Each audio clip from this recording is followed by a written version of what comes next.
অনেকে গোসল ফরজ হলে মনে করেন যে এই অবস্থা সাহারি খাওয়া যায় না, এটা ভুল ধারণা। আপনার রমজানের রাতের বেলা গোসল ফরজ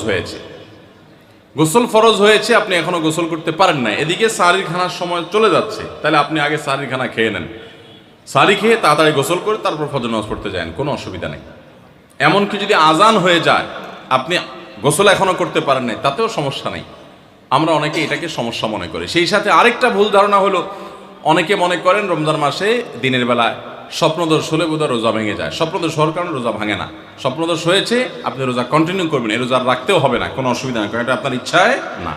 অনেকে রমজান মাসে সাহারির খাবার এমনভাবে খায়, এক সময় আমরা দেখেছি ছোটবেলায় যে অনেক মুরব্বীরা আছেন রাত 12টা-11টার দিকে উঠে সাহারি খেয়ে তারপর শুয়ে পড়েন। এটা যেমন একটা ভুল ছিল, সাহারি হলো শেষের দিকে খাওয়া উত্তম, ওনারা খাইতেন আগে। অতিরিক্ত সতর্ক যেটাকে বলে, এত আগে কেন খায়? যে শেষের দিকে খাইলে রোজা হয় না, না হয় জন্য 12টার সময় 4-5 ঘন্টা আগে খেয়ে ধুয়ে দিলাম। এটা হলো বেশি সতর্ক হওয়া। বেশি সতর্ক হওয়া বুঝেন? এক লোক দোতলা শুয়ে আছে ফ্লোরে, তো একটু পর পর মাথা উপরের দিকে উঠে ফেলতেছে। কেউ জিজ্ঞাসা করলো, কি ব্যাপার, তুমি কি এমন কেন করতেছো? ফ্লোরে শুয়ে আসো চিত হয়ে, একটু বড় মাথা উঠাও কেন? তো লোকটা বলল, নিচের ফ্লোরে একজনে সুই সুতা দিয়ে কাপড় সিলাইতেছে, তো এইভাবে সেলাই করে টান দেন উপর দিকে। তো বলে যে সতর্ক থাকতে তো দোষ নাই, যদি ফ্লোর ভেদ করে আমার মাথা লাগে, এই জন্য মাথা উঠে ফেলতেছে। তো এটা অতিরিক্ত সতর্কতা হলো না? সতর্কতা ভালো, কিন্তু অতি সতর্কতা ভালো না। সাহারি অনেকে রাত 12টা-1টার সময় খান, এটা হলো অতিরিক্ত সতর্কতা। এত বেশি ভালো না, এত অতিরিক্ত সতর্ক হওয়া বরং নিষেধ।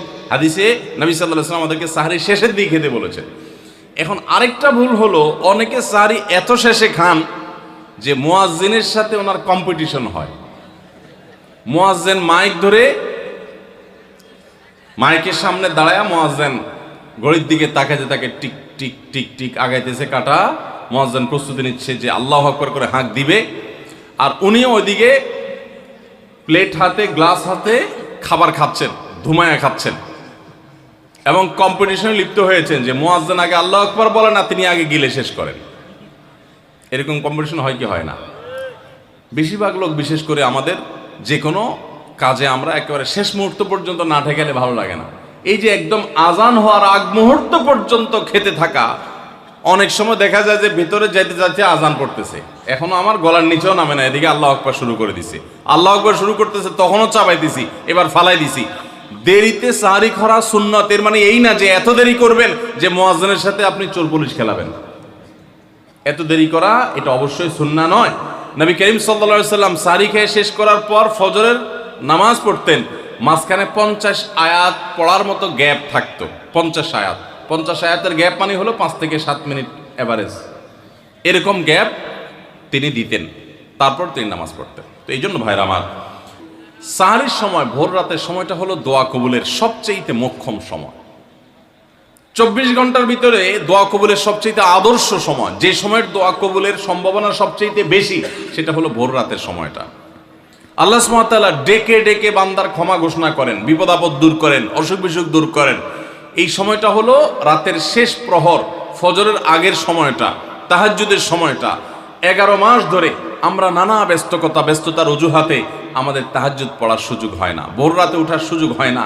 ভাইরা আমার, রমাদানের মাস, আপনি তো সাহারি খেতে প্রায় প্রতিদিনই উঠছেন, আপনার যেহেতু সাহারি খাওয়ার উদ্দেশ্যে উঠাই লাগে, তো আপনি কেন এই মাসে সাহারির সময়, ভোর রাতের এই সময়টাতে যখন আল্লাহর সাধারণ ক্ষমা ঘোষণা করেন, ওই সময়টাতে আপনি কেন শুধুমাত্র খেয়ে পরে আপনি মসজিদে চলে যাবেন ফজরের জন্য?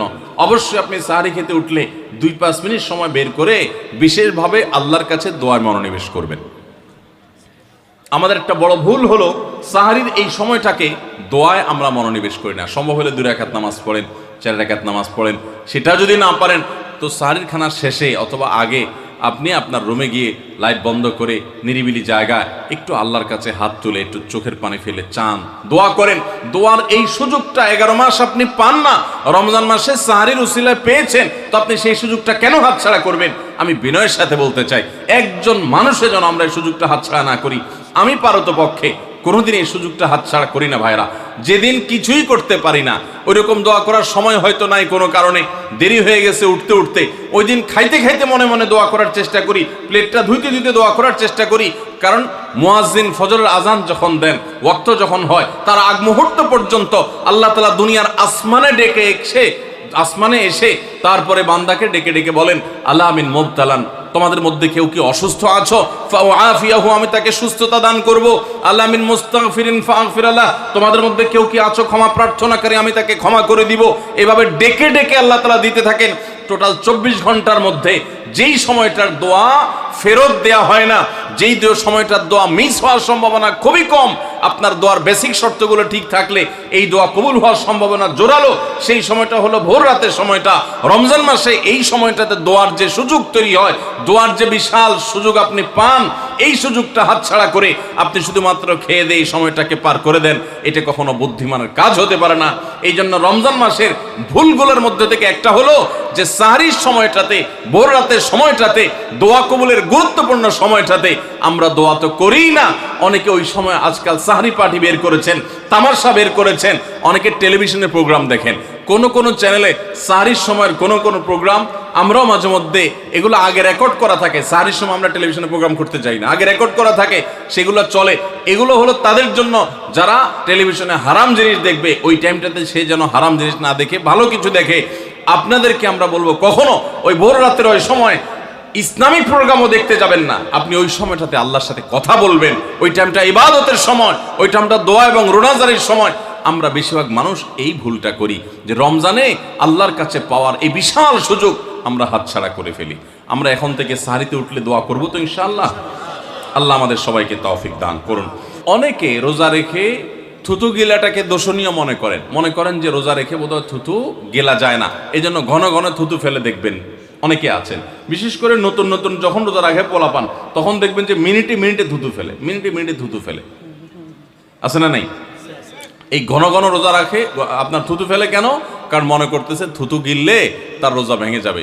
ভাই, থুতু যদি আপনি না গিলেন, আপনি বাঁচবেন? থুতু না গিললে কেউ বাঁচবে? যতই আপনি থুতু ফেলেন, আপনার থুতু তো কিছু না কিছু ভিতরে যাবেই। যদি না যায়, গলা শুকিয়ে গেলে তো আপনি মরেই যাবেন। এই জন্য এটা একটা ভুল যে আমরা মনে করি থুতু ফেলা লাগে। রোজা রেখে রোজার কারণে এক্সট্রা কোনো থুতু ফেলার দরকার নাই। আপনার মুখে বালু চলে আসছে, একটা মশা ঢুকে গেছে, আপনি রোজা আছে, এটার জন্য ভিতরে না যায়, সেজন্য থুতুটা ফেলে দিলেন, এটা ভিন্ন কথা। আপনি বেসিনে গিয়ে ফেলে আপনি একটু পানি ঢেলে দিলেন। কিন্তু রোজা রেখে ঘন ঘন থুতু ফেলতে হবে, থুতু গিলা যাবে না, এরকম কোনো কথা নাই। এটা আমাদের একটা ভুল, রমজান কেন্দ্রিক একটা ভুল। আপনার যদি রাতে ঘুম না পুরে আবার দিনে ডিউটি থাকে, ঘুম একটু যদি যাওয়াই লাগে, তো ফজরের পর ঘুমাবেন না। আলহামদুলিল্লাহ, আমাদের বাসায় আমরা এটার প্র্যাকটিসটা প্রতি বছর খুব হার্ডলি করার চেষ্টা করি। ফজরের পর কোনো ঘুম নেই। ফজরের পর একটু কোরআন তেলাওয়াত করেন। প্রথম চোখ ভেঙে আসবে, কারণ আপনি ভোর রাতে উঠছেন, অভ্যাস নাই। তো যাতে চোখে ঘুম না আসে, সেজন্য নানান বুদ্ধি বাইর করে ঘুম দূর করেন, একটু উঠবস করেন। ওই টাইমে বসে ফজরের পরে আপনি তেলাওয়াত করেন, জিকির আজকার করেন, সকাল সন্ধ্যার দোয়াগুলো পড়েন, এটা দোয়া করেন, রমজানের কিছু আমল করেন। এশাকের নামাজের ওয়াক্ত হয়ে গেছে, 2 রাকাত নামাজ পড়ে এরপর আপনি পারলে দরকার হলে শুয়ে যান, কিন্তু ফজরের পর শুয়ে যাবেন না। এটা একটা ভুল। কারণ নবী করিম সাল্লাল্লাহু আলাইহি সাল্লাম সকালের এই সময়টার জন্য দোয়া করেছেন, আল্লাহুম্মা বারিক লি উম্মতি ফি বুকুরিহা, আল্লাহ আমার উম্মত জন্য সকালের সময়টাতে বরকত দান করুন। আর ওই সময় আপনি ঘুমায় থাকছেন। তো রমজান মাসে আমরা এটা একটা ভুল করি, এটা আমরা করব না যথাসম্ভব।